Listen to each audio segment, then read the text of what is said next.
अध्यक्ष महोदय, आत्ताच मान्य सदस्यांनी सांगितलं, आपण क्लिअरिफाय केलं, मी आपलं अभिनंदन करतो. पण शहरात जे काही लाऊड्स आपण मंजूर करतो आहे NITच्या माध्यमातून, तिथे ग्रैड कृषीकर लागतो आहे. तो हा कायदा आल्याबरोबर तो वन टाइम घेऊन आपण तो नियमित संपवणार आहोत का, नंबर 1. आणि मान्य पालकमंत्री किंवा मान्य महसूल मंत्री महोदय, आपण इथे लिहिलं आहे की जमिनीचे 31 डिसेंबर 2001 रोजी किंवा त्यापूर्वी अकृषिक वापरामध्ये रूपांतर करण्यात आले आहे त्या जमिनीसाठी दरवर्षी अकृषक निर्धारणाऐवजी सन 2001च्या वार्षिक दर विवरणपत्रानुसार निर्धारित केलेल्या जमिनीच्या चालू बाजार मूल्याच्या पोट कलम 2 मध्ये नमूद केलेल्या दराने एकाच वेळेला अधिमूल्य आकारण्यात येईल व वसूल करण्यात येईल. माननीय महसूल मंत्री महोदय, माननीय बावनकुळे साहेब, हा जर कलम हे आपण लावलं तर ते खूप अधिक होणार आहे. त्यामुळे याची तपासणी आपल्या विभागातर्फे आपण करावी, जेणेकरून ते नागरिकांना परवडलं पाहिजे आणि त्यांनी तुमच्याकडे ते भरलं पाहिजे. आपण हे जर वाजवी कराल तर सर्व नागरिक, विशेषतः नागपुरातल्या NITच्या भागांमध्ये ज्यांना दरवर्षी हे भरावा लागतो, ते सर्व नागरिक हे भरतील. त्यामुळे या विषयाची आपण एकदा परत तपासणी करावी व योग्य ती दुरुस्ती करावी, अशी माझी आपल्याला विनंती आहे. माननीय अध्यक्ष महोदय, मी आधीच सांगितलं की 2 कर प्रणाली रद्द करण्यात आल्या, त्यामुळं अकृषकचे पुन्हा पैसे भरण्याची गरज नाही, एकच प्रीमियम भरावं लागेल. तेही मी सांगितल्याप्रमाणे 0.1%, 0.25% आणि 0.5%, यामुळे एवढं कमी केलेलं आहे. आता इथून पुढे जे लेआउट पडणार आहे त्यांना हा दर लागू राहील जो आत्ता आपण केला आहे.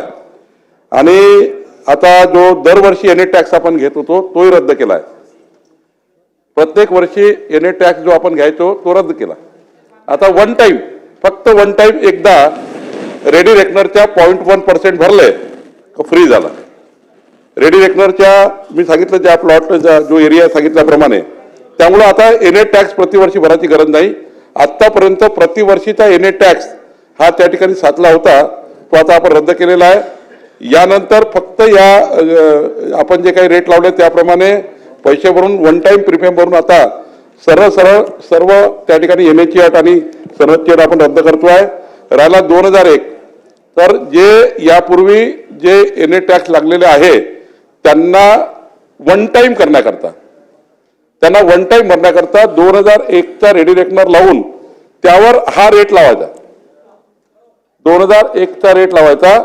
म्हणजे बघा, याच्या पूर्वीचे जे NA आणि झालेले आहेत त्यांना जे 1000 चौरस मीटरला 0.1% भरलं तर ते त्या ठिकाणी पुन्हा कधीच भरायची गरज नाही. जुनही त्या ठिकाणी रद्द आणि नवीनही पुढच्या काळात त्याला भरायची गरज नाही. त्यामुळे त्यांना काय रेट लागले पाहिजे, 2001चं त्या ठिकाणी रेट लागले पाहिजे, असा या ठिकाणी आपण सुधारणा आणतोय. त्यामुळं डबल टॅक्सची अटही काढली, वन टाइम प्रीमियम म्हणून आपण त्या ठिकाणी आता हे विधेयक आणतो आहे.